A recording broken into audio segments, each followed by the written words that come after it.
I've been recording with Odell Horn and Lonnie Brooks for some time. The series has been called Considering Charlotte. It originally began with two other gentlemen, neither of whom could be with us today, but we're going to be covering some of the fallout from the United Methodist Church. I, of course, left. I'm a Global Methodist elder now. Both these gentlemen are laymen within the United Methodist Church, and we like to get together and just talk about what's going on every now and again. I'm happy to facilitate the conversation.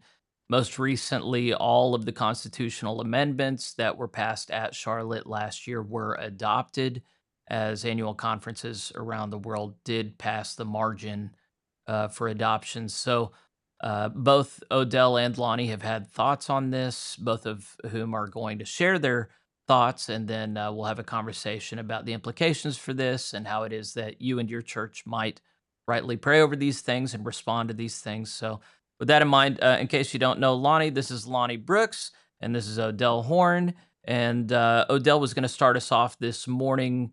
Go ahead and kick the ball, and we'll see what direction we can drive it. Thank you, Jeffrey. Good morning, everybody. As Jeffrey has stated, the United Methodist Church passed all four of the amendments to the Constitution of the Book of Discipline, or the constitutional amendments to the Book of Discipline, and they were 90% or more, which is a sign that churches in Africa and Asia are sick of dealing with American social political issues, that they do not want to go to General Conference and talk about human sexuality, the Green New Deal, or whatever Congress is debating, the government shutdown, or whatever, food stamps. And so that is what I gathered out of the vote for the constitutional amendment for regionalization in particular. I found it ironic, though, that Amendment 3 dealt with the removal of white supremacy and colonialism. And some could argue, and Lloyd Neorota has argued, that regionalization in a Facebook post in July 18th is nothing more than neocolonialism, and that the Christmas covenant, which was drafted by Africans and Asians, was stripped and replaced by the American-centric regionalization plan. We did invite Lloyd Neorota to come and speak to us today on that particular topic and his views on regionalizations and have they changed since July. But he has declined, or he has not responded to our invitation. So with that said, we're going to talk about what the United Methodist Church did in light of what the global, I call it GAFCON, the Global Anglican Communion has done, as well as the World Evangelical Alliance, which had their meeting last month. And there's a shift in Christianity to the East. And it appears that United Methodists are focused on America first. But let's start with Lonnie Brooks, because he had a very enlightening Facebook post on this particular topic on regionalization.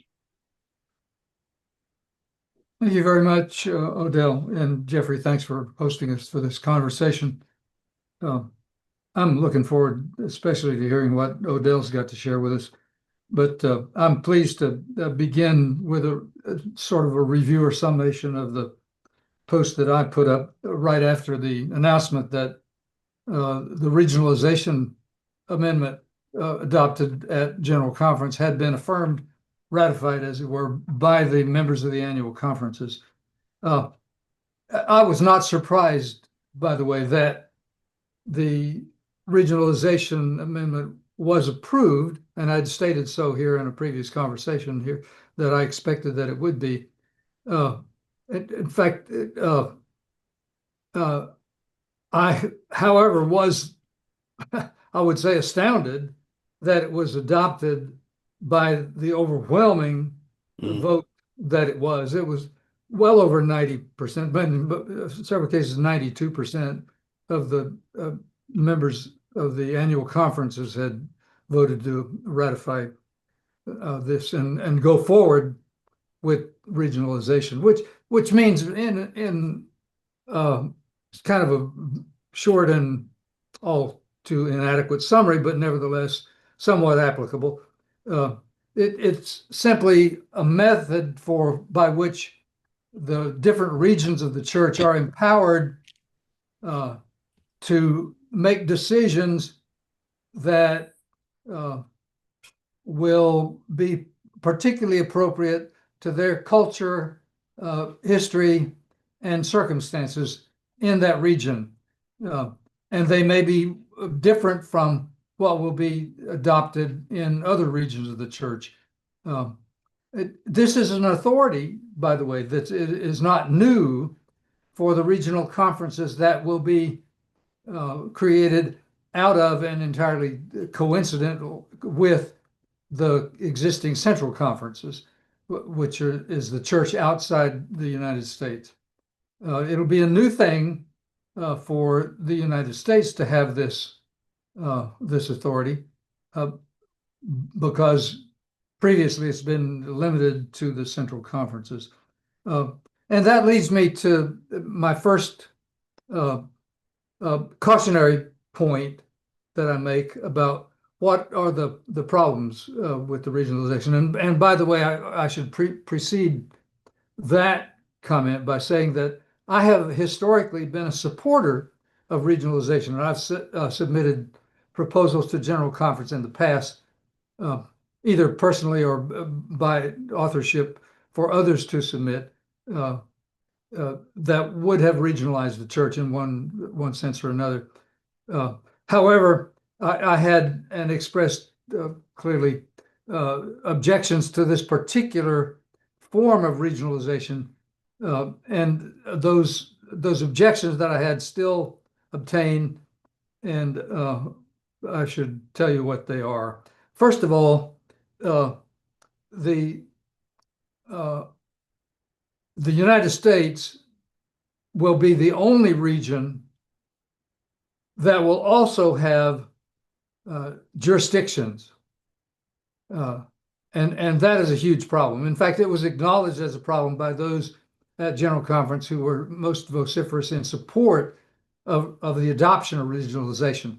They acknowledged that the jurisdictional system was problematic and was not addressed in the current proposal. So we're going to have a whole new layer of church in the United States to support at a time when the church has shrunk more than any other time in its history. We've gone through a separation, and you can call it whatever you like, but separation is what it is. In fact, and the church is much smaller than it was prior to the separation that we've just gone through. And that smaller church is going to have to support a whole new layer of church in the United States. And coincident with that problem is the problem that whereas the regional conference in the United States is specifically designed, and the main argument for putting it in place was to give a forum to the church in the United States for conversation and action about issues that were peculiar to the United States and were hardly of any interest to the church outside the United States. We've gone through these kinds of things before, like deciding to boycott the pickle company and different things like that, that people in Zimbabwe, they didn't even know who that was, never mind whether we should boycott them or not, that kind of thing. So we've got this now in place for that kind of conversation at what is likely to be fairly significant cost. That remains to be seen yet, what the budget's going to be to support this new regional conference in the U.S.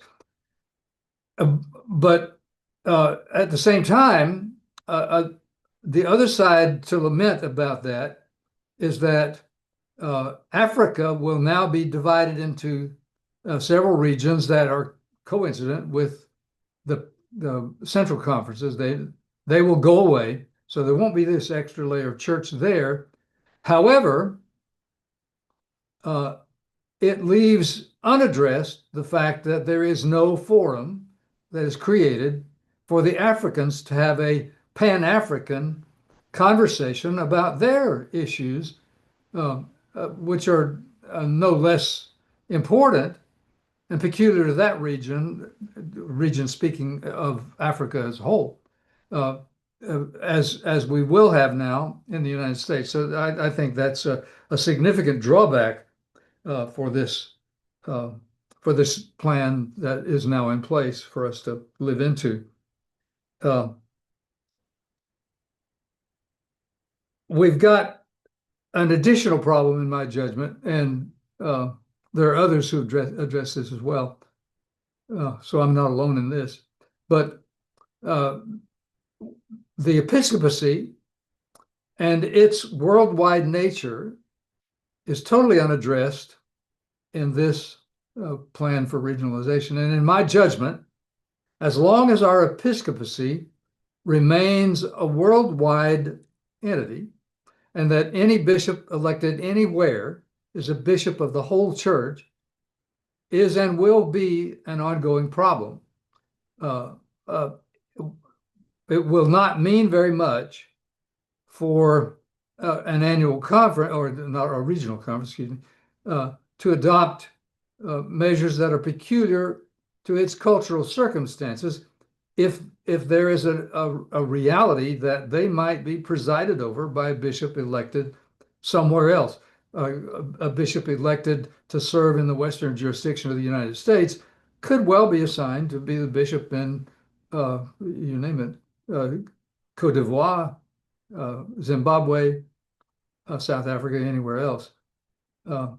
So those problems still obtain, and unless, and that the unless is at least as important as the until here, General Conference acts to make some changes here, which will require some additional constitutional amendments if they are to be effectively addressed.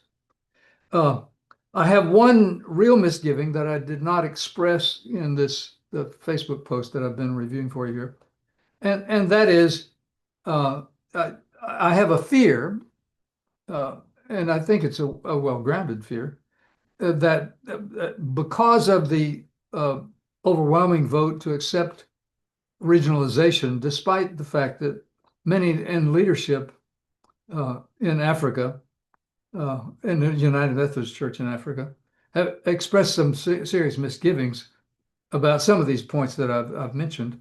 It was overwhelmingly supported there. There's no question about that. It couldn't have got a 92% approval without that kind of support in Africa. And certainly unwritten, and certainly not something over which we have any significant visibility, but I fear that there were some promises made about the power of regional decision making that are not fulfillable by the people who made those promises. The history here supports that overwhelmingly, in that, as I said, the central conferences have always had this power of local decision making. And yet, the fact is that without exception, every time an adaptation in the discipline has been made by a central conference, and that adaptation has been challenged by being taken to the Judicial Council for decision, the Judicial Council has rejected the change, the adaptation. There has been no one that was challenged and brought before the Judicial Council that was affirmed. So the track record here is not good, and the likelihood is that some of the adaptations that are going to be attempted will be rejected. And even more than that, the pressure will be enormous for, in particular, decisions that were made at General Conference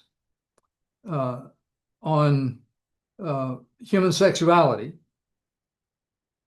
are going to be pressed by the supporters of those measures to be applied worldwide.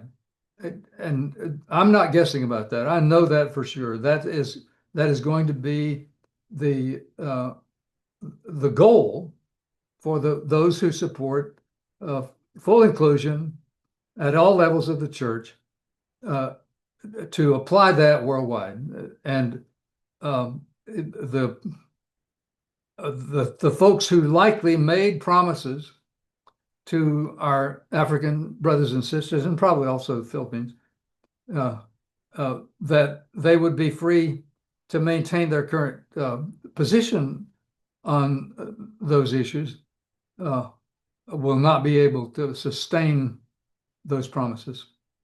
Anyway, I think that's a summary of where I am on this issue right now, Odell. Thank you. I'm kind of getting PTSD when we're talking about promises being made that just can't be maintained. A lot of conservatives within the United Methodist Church were made promises, given promises by district superintendents and bishops saying, hey, just wait for General Conference. And if what happens at General Conference is not amenable, then we can have provisions for you to go and have a gracious exit after that. And then what happened is the Judicial Council closed the door and they said, well, shucks, there was just no way we could know that they would shut that door. We meant those words when we said them, but you just can't honor these commitments. And so how realistic is it, Lonnie, to imagine that here in a couple of years, there's going to be worldwide rainbow doctrine made mandatory and everybody's going, well, shucks, we meant it when we said it, but now, Africans, you're going to have to abide by the decision of the Judicial Council. And really, they've ruled that this is now binding. So there's no recourse. How realistic does that sound to you, Mr. Lonnie? Oh, I think that's quite realistic, Jeffrey. In fact, it's probably a roadmap for where we're headed. It may well be that those who were making those promises had conversations with members of the Judicial Council, but there's no way that a member of the Judicial Council can make that kind of a binding commitment when he or she has not seen the facts of any case that might be brought to the council. You can't make a judgment a priori when you don't even know what the case is. And moreover, the membership of the Judicial Council changes every 4 years, or it's subject to changes, not necessarily. Some will be reelected for sure, we know that. But there's a possibility that the same Judicial Council won't be in place that may or may not have collaborated. Mind you, I say that with some trepidation. Well, I'm never that fearful of anything, but to do with church. But those kinds of conversations are barred for members of the Judicial Council. They can't legally participate in those kinds of conversations. That doesn't mean it doesn't happen, but it's illegal when they do.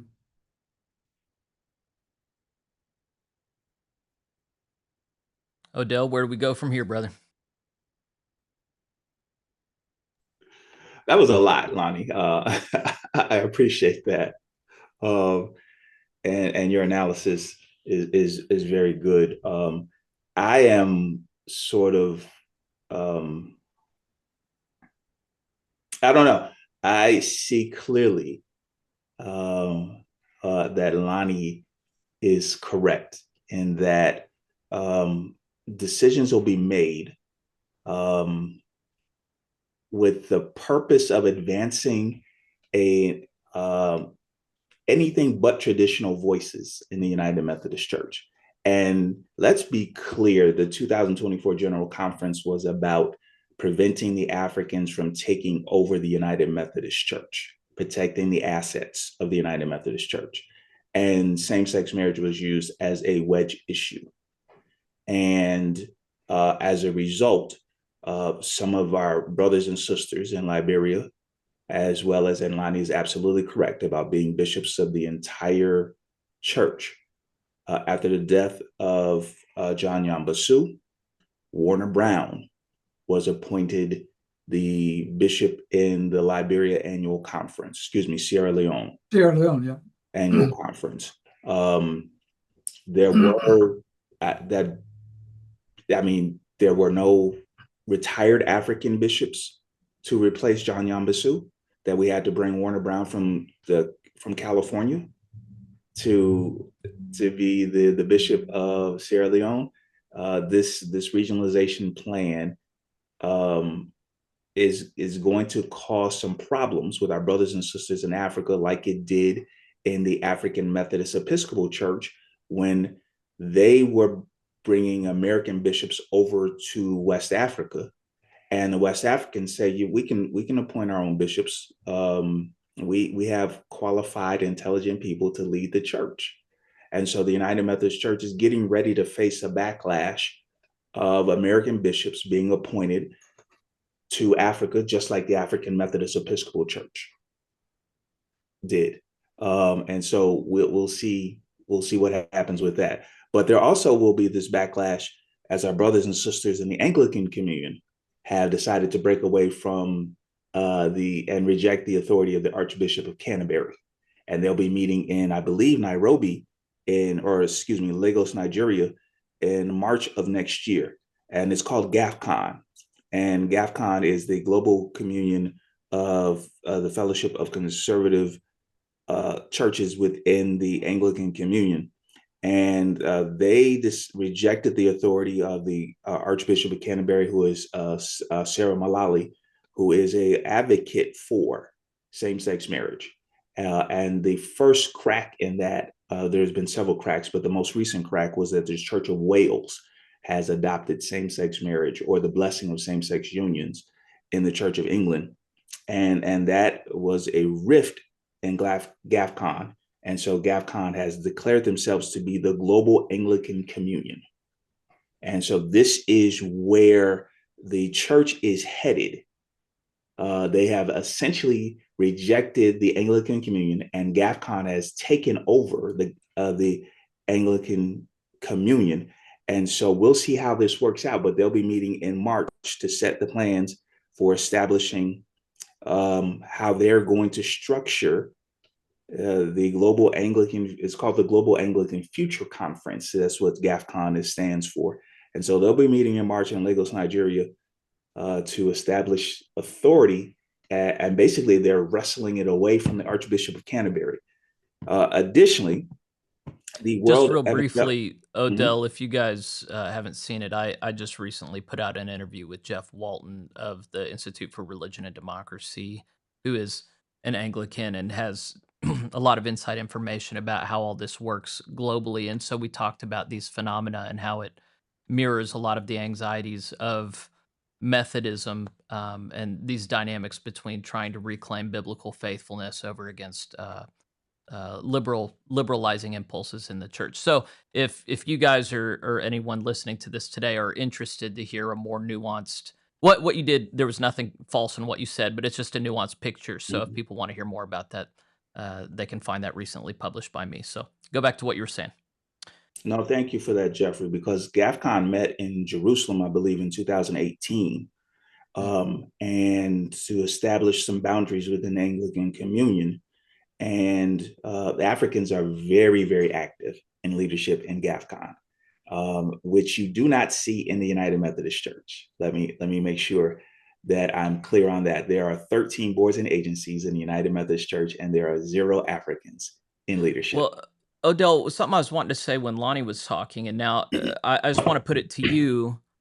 Well, and where you began was it seemed to you that these votes in favor of the constitutional amendments were indicative that the Africans are just fed up with the Americans. I'm not sure I see the same thing as you. And now that the Global Methodist Church, we're trying to work with global partners around the world. And one of the frustrations is how deferential global partners are and how much we're having to really reindoctrinate them to assert themselves. And it's okay to disagree with us. And teaching Africans, Filipinos, Asians that look, we might have all the money, but we're not going to throw our weight around. It seems to me that a lot of these global partners have been trained from decades of, I guess the word would be neocolonialism, to, hey, listen, we'll let you play your role, but your role is to vote for what we want. And I believe what I saw in the United Methodist Church was that, yeah, sure, there are African United Methodist bishops, but their job is to be puppets for Western interests. and the most vociferous and powerful ones. Main one is Muyombo in the DRC, who is in lockstep with Americans, and so it just seems to me like this 90% adoption is indicative that uh, the Africans left on board are just not in the know. They're just doing what their bishops say, and it's over. I don't know. I don't. Do you think that the Africans know what's going on and they're saying, "Fine, we're done with you," or do you think I'm right and they just have no idea what's going on and they're voting how their bishops say? Well, from what I see, there's a little bit of both. The first thing, and you're right, Monday Mayombo is the head of the connectional table. I can't help but notice that he did not get that position until after there was an apology to J.J. Warren after the 2016 General Conference. And he made it a public apology at Lovers Lane United Methodist Church in Dallas. And all of a sudden, uh, I don't know how long it took before he became the head of the connectional table, but there it was. But there are no Africans in charge of any of the boards and agencies, and we have Africans in charge of U.S. corporations here in the United States. And there's no Africans and Asians no Africans who are in charge of any of the boards and agencies of the United Methodist Church. But I agree with you that there is very much we're going to vote as our bishop says in Africa. However, if they're paying attention to what's going on in GAFCON, these bishops are very, very vocal in speaking truth to power to the Archbishop of Canterbury. And we need some African bishops in the United Methodist Church to speak truth to power to Nashville. And so the future of Christianity is to the East. It is not in the United States. The United States may have all the money, but that is not the direction of Christianity, because we are closing churches and we're selling churches as though we are a real estate company. And so if the United Methodist Church, with all this money, is going to speak to the future, then they need to start planning churches like the Southern Baptists are doing. And they're called daughter churches. And we have abandoned church planning because we lost a lot of money, I guess, in planning churches. And some of these churches disaffiliated, such as Embrace Church in South Dakota. And so there has been, the United Methodists have been gun shy in planning churches. But if you're planning churches that are, I just don't really understand what United Methodists are thinking, because there is a clear movement in the United States to overturn Obergfell versus Hodges. And I clearly see the United States Supreme Court getting ready to overturn that within the next year. What does that create for the U.S. Regional Conference when the U.S. Supreme Court returns a same-sex marriage back to the states?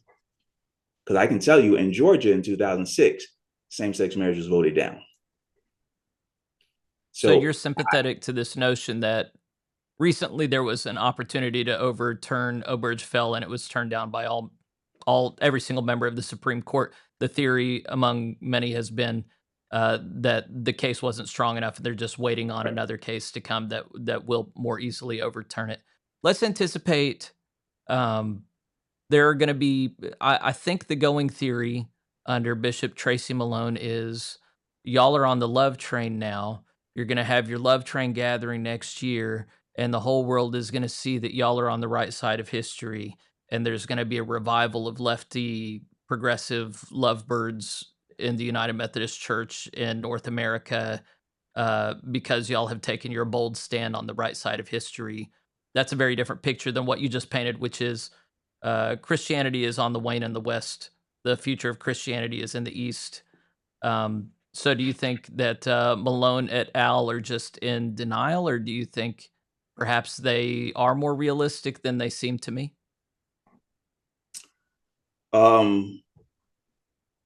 I have learned in my 5 decades on this earth that you cannot read a woman's mind. So I'm going to withhold any comments, any statements. What I see clearly is that this current Council of Bishops is motivated by American politics, and that American politics drives the conversation, and it is what is driving our conversations in our seminaries.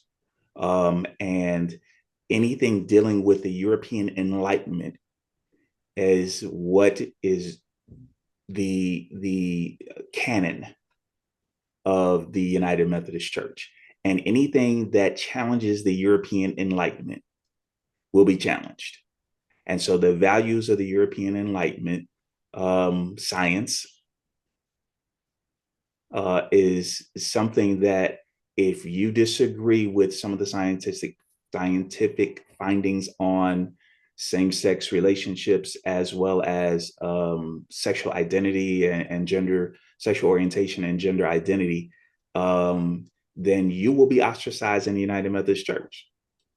Well, when you're However, talking about scientific evidence for yes, gay stuff, yeah, my understanding is science has rendered absolutely nothing helpful for the gay cause, that there is no gay gene, that there is no causative, deterministic science rendering that gay identity is at all uh, normal or natural or normative, but by all means seems to be a byproduct of a very synthetic age.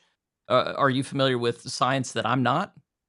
well, what was clearly articulated during the pandemic, and it sort of snuck in there, was Massachusetts Institute of Technology in 2020 released a research study that homosexuality is both nature and nurture, which is something that prior to the scientific community was not at all on board with the nurture theory, that this is biological.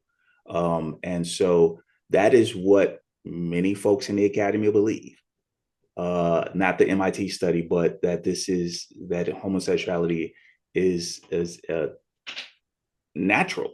It's there's a gay gene and it does exist, even though the MIT study acknowledges that. It also says that it is also nurture, which has previously been rejected by the academy. Well, the thing I agree with you that there's a certain orthodoxy that they have to toe the line on. The thing I was highlighting was it's not really determined by science so much as a kind of neo-Marxist right side of history thing where they don't really care. They say trust the science. They act as though they're in league with science, but it's actually not science. I think scientism is a word used to convey it, but there's more of like these this is the right side of history. This is what it look and smells and sounds like. We don't really care what science actually says. We're just going to say this is what the science says and expect everybody to go with it, and we're going to set the elite opinion. And maybe that's just splitting hairs, but I do think it's important for people to know that even though people say, these enlightenment values of science and stuff, it's not any more rational than the people that they look down their noses at. And as often as one who went to a progressive seminary, I Mm, found it really devoid of much critical thinking mm, or mm, enlightenment rationality. yeah. It's much more dogmatic and bigoted, frankly, than what you find in more traditional communities, whether they be American or African in disposition. So, Your seminary was Boston, right?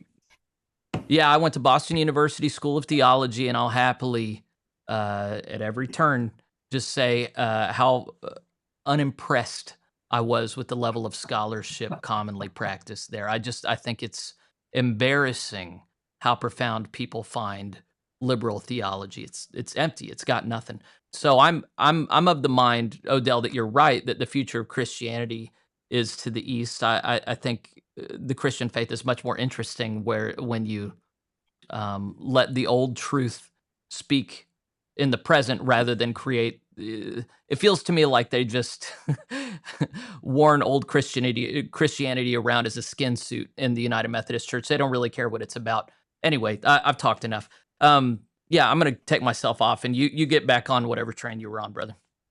No problem. So the Reverend Boutros Mansour, has, who is a resident in Israel, has been elected as the new General Secretary of the World Evangelical Alliance. And he has an article also in Religion News Service. The schism that I reported earlier about GAFCON, which is the Global Anglican Future Conference, I got that from Religion News Service. And Reverend Mansour wrote an article called Global Evangelical Christianity is Shifting Eastward. And we have seen this since the dawn of the 21st century. There has been a shift of Christianity from the West, particularly centered in Africa. And there are many who argue that the center of Christianity is now Nairobi, Kenya. And so he is arguing that Christianity has become, and particularly evangelicalism, has become more global. And so we see that even with the last election of the Pope, there were several African bishops, including Robert Sarah of Guinea, who were some of the names that bookies in Vegas were putting forth as the new Pope. Wow. So we see that the leader of the the Global Anglican Future Conference, GAFCON, is I think his name is Mbanda. He's from Rwanda. Some Nigerians are playing significant roles in the Catholic Church as cardinals in the Catholic Church, as well as in the Global Anglican Futures Conference, or GAFCON. And what this Reverend Mansour is saying, just looking at this sociological data, the sociology religion on Christianity, that there has been a shift to the East. And what the United Methodist Church is doing is saying, no, we want America First theology. I see what you did there with the Trump, conflating them with the Trump mentality. Oh, they're going to hate that. Okay, go ahead, Lonnie. Yeah, if I may, Odell, because I think this fits in exactly coincident with where you're going there. We don't have to talk just about the globalization or the eastward shift, excuse me, in the Catholic Church and in the Anglican Church, because it's happening in the United Methodist Church as well. And this was brought out really, really sharply in the report that was just issued this week from the meeting of the United Methodist Commission on the General Conference. They've already projected, and in fact, the number's solid, that the majority of delegates at this next General Conference in 2028 will be from outside the United States. And that's will be the first time ever. The United States will not be represented by fewer delegates than Africa will, but Africa, Europe, and Philippines combined will have more delegates than the United States. And that's a seismic shift in the United Methodist Church. And at the same time, that the pressure from the far left, and pretty much that's all we got left in leadership in the United Methodist Church, is the far left. Traditionalists are mostly all gone. It will be to maintain control of the theological and sociological positions of the church while being in a minority at the General Conference. That's going to be a real neat trick. There's some things that the General Commission on the General Conference has already done that will help that, in that they've reduced the number of delegates. And because of the rule of two, that means that virtually all the losses in delegates because of the reduction of the number will come from the large annual conferences. And where are our largest annual conferences? They're in Africa. Yes, sir. Thank you for that, Lonnie. I appreciate that. And we need to make sure that we look at, because one of the things, Lonnie, is that the United Methodist Church in 2028, this General Conference was supposed to be in Harare, Zimbabwe.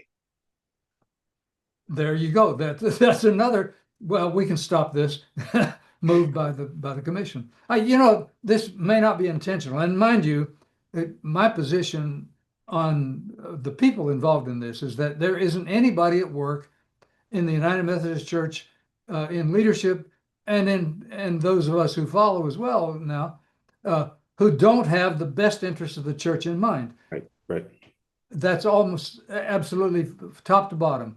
But we just have a real different vision about what the best interest of the church is. Mm-hmm. Mm-hmm. The road to hell is paved with good intentions.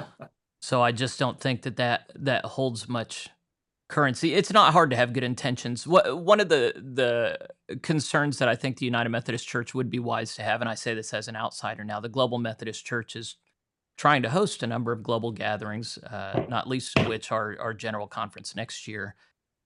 And even if the UMC acknowledges right proportions of representatives from Africa and East Asia, it looks increasingly difficult to host global gatherings in the US or even the Western Hemisphere. And so that's why we've scheduled our next conference for South Africa. Global travel, even whenever you're way ahead of the game and applying for visas and stuff, especially when you're talking about traveling from places that are high in terrorism, like Nigeria, you're just not going to get a good percentage of them. Sometimes entire delegations are going to be absent and disenfranchised from the vote that they're entitled to. And as much as Zoom really is a benefit in many ways, when you're looking at all the interpersonal dynamics involved in coming to um, nuanced and necessary decisions, you're just not going to be able to do it well if you have not uh, a sizable global population represented. So I'm pessimistic about the United Methodist Church unless it very explicitly reverses course and schedules these things explicitly in the African continent. I'm very pessimistic about y'all having global input, and I foresee the African United Methodist Church getting increasingly demoralized and segregated, and eventually withering on the vine or splitting off ignominiously. But I would love it if they could take the rightful place at the head of the denomination. But it seems to me that these constitutional amendments were largely structured to Yeah. disenfranchise them from the growth that the place of leadership that they were entitled to. And they voted. I mean, it's just embarrassing. Now they voted against their own best interests. They could have had it all, and now they're going to end up with nothing. And I wish I had found a better way to convey that to them before they took these votes, but I was completely ineffective. Yeah, I agree. I don't see, if they have no leadership now, how they're going to obtain leadership to the General Board of Global Ministries, the General Board of Church and Society, the General Board of the General Council on Finance and Administration. Like, I don't see a path for them that isn't blessed by Western American liberals. They grabbed the high ground. This is where, I talked to all these people. I wanted to do something more like Operation Reconquista.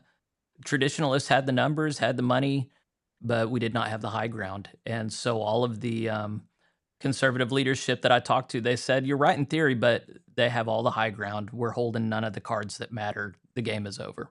And so I wish they hadn't been right. Numbers should talk, but I think the reality is that whenever you control the high ground, you manipulate the numbers on the bottom. What's a good way to end this, Lonnie? I'm going to put all that on your shoulders. What's a helpful thing for us to end on and pray about? Well, ultimately, we know that there will be appearances to the contrary, but God is in control of the church, and the church ultimately will do what it's required to do in fulfilling God's leadership and promises. And it may not be the church in any of the forms in which we see it now that goes forward in fulfilling God's plan, but it will be done. Amen. Well, I think that is a good note for us to end on. Friends, if you want to stay apprised of these conversations, I'm going to keep talking to these guys, I think. So make sure to subscribe to PlainSpoken wherever you are. And then make sure to follow me on Facebook. I try and repost what these guys do, so you can stay apprised of the work that they're doing. But thanks to you, Lonnie, for being a part of today's conversation, and thanks to you, Odell. God bless you, brothers, as you continue your faithful ministry in your place. And yes, God is in control. All right, friends, we'll be seeing y'all later.